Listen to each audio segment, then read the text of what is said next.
পলিটিক্সের conflict গুলা কি, কেন পলিটিক্স হয় বা পলিটিক্সের উৎস কি, কৃষির উপর ভিত্তি করে পলিটিক্স হচ্ছে। তো আমার কাছে মনে হয় বৈষম্য, অসামঞ্জস্যতা, শক্তিশালীদের দ্বারা দুর্বলদের উপর নির্যাতন, মতবাদ এবং বিশ্বাসের পার্থক্য, অন্যায়, অবিচার, মূলত এগুলো হচ্ছে রাজনীতির উপাদান। এগুলা প্রতিটা হচ্ছে সমস্যা, অনেক বড় বড় সমস্যা। এই সমস্যা সমাধান করার জন্যই মূলত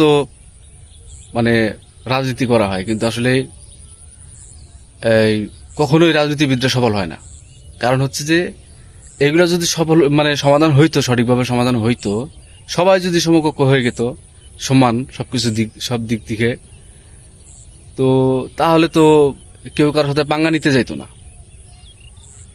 কেউ কাউকে হুমকি দিতে পারতো না বা নির্যাতন করতে পারতো না। কিন্তু এখানে যে পার্থক্য আছে, হাজার হাজার পার্থক্য আছে, মানুষে হাজার হাজার পার্থক্য আছে। তো এই পার্থক্যগুলা মিটানোর জন্যই যারা রাজনীতি করে তারা কখনোই সফল হতে পারেনি, ব্যর্থ হয়েছে তারা। কারণ এগুলো না থাকলে রাজনীতি থাকবে না, এই কারণেই এগুলো কখনো সমাধান হয় না।